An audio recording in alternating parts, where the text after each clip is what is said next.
أنا معايا في الفيديو ده هاخدك في رحلة جميلة، رحلة ممتعة مع أحرف محترف مصري لمس الكورة في بلاد الغرب. تعالى أفرجك على أحلى 10 أهداف للنجم المحترف محمد زيدان، بس ما تنساش اللايك والشير والمتابعة طبعا عشان يوصلك كل جديد.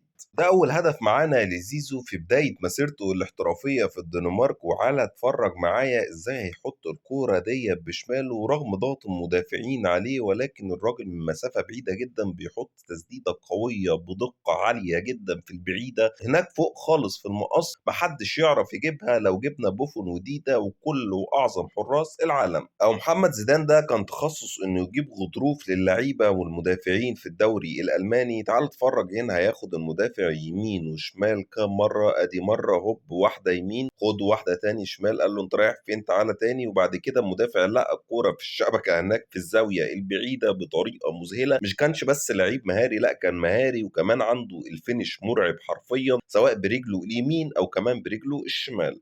تعالى استمتع بزيزو، زيزو اللعيب المصري بنكهة برازيلية. تعالى اتفرج بيعمل ايه في المدافعين قدامه، بياخدهم يمين وشمال وعمالين يتمطوحوا قدام منطقة الجزاء بمنتهى السهولة. لو بتتفرج كده على الجول ده تقول ده روبينيو برازيلي مش محمد زيدان المصري ابدا. واتفرج كمان على الفينش في الاخير بشماله عادي جدا بمنتهى برضو السهولة. كرة القدم بالنسبة له تحسها مية كده، حاجة سهلة حاجة بسيطة، رغم ان كرة القدم لعبة صعبة، ولكن مع محمد زيدان هي كانت اسهل حاجة ممكن تتعمل في الدنيا. ادخل على طول على الجون الرابع والتنوع المرعب اللي بقول لك عليه. الراجل جاي من ناحيه اليمين بيرقص بمنتهى السهوله على طريقه رونالدينيو كده، وياخد المدافع على الثابته ويروح يحط الكوره بفينش ولا اروع ولا اجمل من كده برجله الشمال. الزاويه الضيقه صعبه جدا جدا جدا، ودي قيمه محمد زيدان، مش مهاره بس، لا مهاره وفينيشات عظيمه. طبعا ما نقدرش ننسى اهدافه مع منتخب مصر الحاسمه الجميله، بالذات مع الجيل الذهبي. والهدف اللي قدامك ده كوره مردوده من مدافع الكاميرون، شوف زيدان بيستلم ازاي على صدره، شوف كنتروله على الكوره عامل ازاي وسيطرته عليها، وازاي قدر يفنش على طول برجله الشمال بتسديده قويه جدا في المقص فوق. كميني هنا اتفرج على الكوره واستمتع بيها زينا زيه بالظبط، رغم ان عمل التراي ولكن تسديده زيدان محدش كان بيقدر يقف قدامها.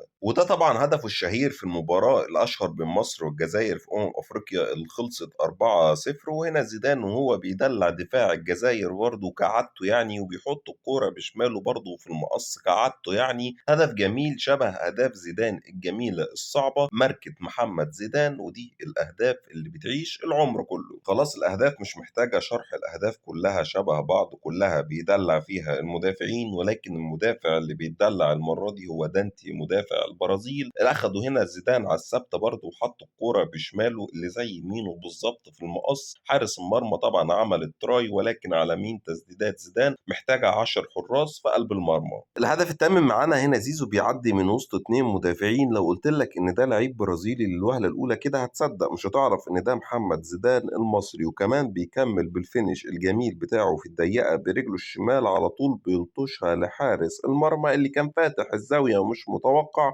وهي دي امكانيات زيدان الرهيبه. راضي بقى وهدفه التاسع، انا قصدت اجيب التسديده بيمينه لحسن تفتكر انه لاعب اشول ولا حاجه، لا محمد زيدان ايمن عادي وبيلعب برجله الاتنين زي بعض بالظبط، وتسديده قويه جدا مع بروسيا دورتموند، وهدف جميل من على حدود ال 18 برجله اليمين قويه في البعيده لا تصد ولا ترد.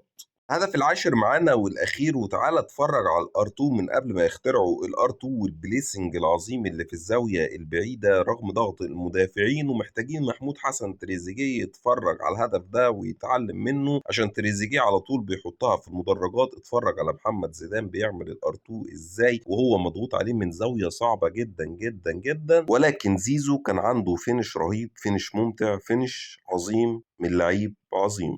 محمد زيدان قدر يسجل مع منتخب مصر 13 هدف تقريبا، سجل كمان مع الأندية بمختلفها بقى، بروسيا والدنمارك، ولما رجع هنا مصر شوية في الإنتاج الحربي مع كابتن شوقي غريب 92 هدف. وقدر يحقق بطولتين أفريقيا مع منتخب مصر، وكمان حقق بطولتين دوري مع بروسيا دورتموند وبطولة كاس ألماني، ودي من أهم إنجازات محمد زيدان. قول لي إيه رأيك، أحلى هدف في العشر أهداف؟ ومنساش اللايك والشير والمتابعة وكمان السبسكرايب، وتصلي على النبي في الكومنتات. وبس كده، سلام.